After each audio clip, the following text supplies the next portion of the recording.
शिव सम्मान दाता नहीं विघ्न निवारण हार, लज्जा मोरी राखिए नंदी के असवार। बोलो कैलाशपति महादेव की जय हो, पुरुषोत्तम भगवान की जय हो। आज पुरुषोत्तम मास की कथा का 24वां अध्याय। मणिग्रीव बोला, हे विप्र, मैं अपनी भार्या सहित चमत्कारपुर नामक नगरी में रहता था। वह धनी, परोपकारी और पवित्र हृदय व्यक्ति था, परंतु इसी प्रकार आगे चलकर एक समय मेरी बुद्धि भ्रष्ट हो गई और अपने धर्म का पालन करना छोड़ दिया और पर स्त्रीगामी हो गया और अब अपेय वस्तुओं, अधीरा आदि का सेवन करने लगा। चोरी, हिंसा आदि करने से मुझे अपने संबंधियों ने त्याग दिया और राजा ने मेरा घर आदि सब मुझसे छीन लिया और जो संपत्ति बची वह बंधुओं ने ले ली। इस तरह सबसे तिरस्कृत होकर इस वन में आ गया और यहाँ निवास कर लिया। यहाँ जीवों की हिंसा करके पत्नी सहित जीविका चला रहा हूँ। हे द्विज, मुझे पाप आत्मा पर दया करो। मेरे पूर्व जन्म कृत सत्कर्मों के फल से आपके इस वन में दर्शन मिले हैं। हे महामुने, पत्नी सहित आपकी शरण हूँ। कोई ऐसा उपाय बताएं जिससे दारिद्र्य एवं दुख से तुरंत मुक्त हो जाऊँ। उपदेव कहने लगे, हे महाभाग, अतिथि का सत्कार कर। तू जो कृतार्थ है इससे ही तेरा कल्याण होगा। व्रत, तीर्थ, दान आदि और परिश्रम के बिना ही तेरी दरिद्रता दूर होगी। यह मेरा निश्चय ही कथन है।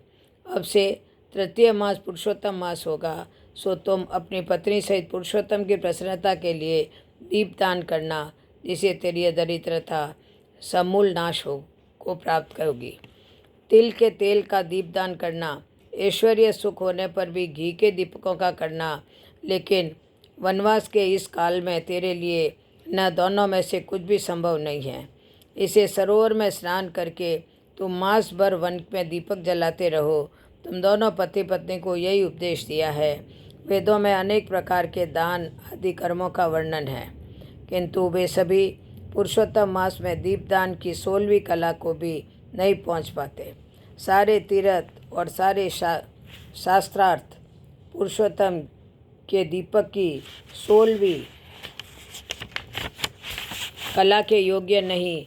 योग, ज्ञान, संख्या, सारे मंत्र इस पुरुषोत्तम के दीपक की 16वीं कला से भी निम्न है।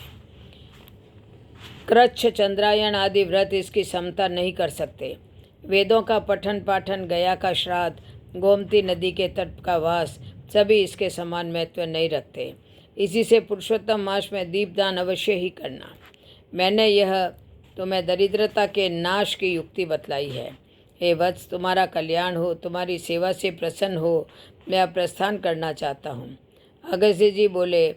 इतना कहकर वह श्रेष्ठ विप्र द्विभुज मुरलीधर भगवान को स्मरण करते हुए प्रयागराज की ओर चल पड़े। दोनों पति पत्नी भी उपदेव को आगे तक पहुंचाने के लिए चल पड़े। इसी प्रकार चलते चलते कुछ दिवस बीत गए तो वे दोनों ब्राह्मण से आज्ञा पाकर अपने आश्रम को लौट आए और पुरुषोत्तम भगवान का स्मरण करते हुए भक्ति के साथ 2 मास बिता दिए। पुरुषोत्तम मास के प्रारंभ होने पर उन्होंने सावधानी से इंगुदी के तेल का दीपक संपूर्ण मास प्रज्वलित किया और व्रत नियम से रहकर उन्होंने संपूर्ण मास व्रत व्यतीत किया।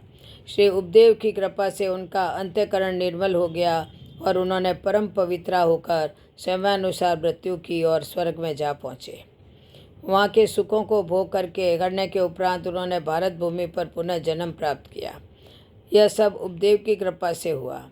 तुम राजा मोरबाहु के पुत्र वित्राबाहु नाम से प्रसिद्ध वही मणिग्रीव हो। पुरुषोत्तम मास में घी का, तिल के तेल का प्रखंड दीपदान करने वाले व्यक्ति के विषय में तो कुछ कहा ही नहीं जा सकता। श्री पुरुषोत्तम के दीपदान के फल के विषय में तनिक भी संशय नहीं किया जाना चाहिए। वाल्मीकि जी बोले, चित्रबाहु राजा के पूर्व जन्म की इस प्रकार कथा कहकर अगस्त्य मुनि राजा को अक्षय आशीर्वाद देकर चले गए।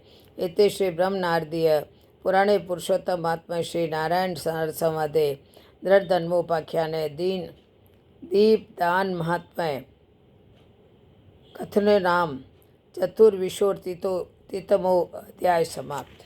बोलो पुरुषोत्तम भगवान की जय हो, दीपदान की जय हो। वासुदेव भगवान की जय हो। जय जय श्री राधे, जय जय श्री